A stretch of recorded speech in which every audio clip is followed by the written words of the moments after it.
Bhachau police station વિસ્તારમાંથી ગેરકાયદેસર દેશી બનાવટની બંદૂક સાથે 2 આરોપી ઝડપાયા। લોકલ ક્રાઇમ બ્રાન્ચ પૂર્વ કચ્છ ગાંધીધામ દ્વારા ભચાઉ પોલીસ સ્ટેશન વિસ્તારમાં પેટ્રોલિંગ દરમિયાન ખાનગી બાતમીના આધારે કાર્યવાહી કરી ગેરકાયદેસર દેશી બનાવટની બંદૂક સાથે 2 આરોપીઓને ઝડપી પાડવામાં આવ્યા। પકડાયેલા આરોપીઓમાં શબ્બીર કેસર નરેજા ઉંમર વર્ષ 32 રહે હિંમતપુરા વિસ્તાર ભચાઉ અને હબીબ રમઝાન ત્રાયા ઉંમર વર્ષ 26 રહે શિકારપુર તાલુકો ભચાઉ તેનો સમાવેશ થાય છે।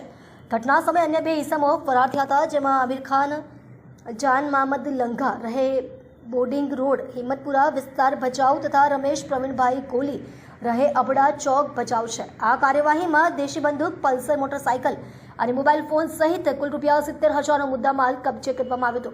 ભચાઉ પોલીસ સ્ટેશન ગુનો રજિસ્ટર્ડ નંબર 0061/2024 આર્મ્સ એક્ટ તથા જીપી એક્ટ મુજબ ગુનો દાખલ કરી આગળની કાર્યવાહી ભચાઉ પોલીસ સ્ટેશનને સોંપવામાં આવી છે। સ્ટોરી ભરત ઠાકોર, કચ્છ।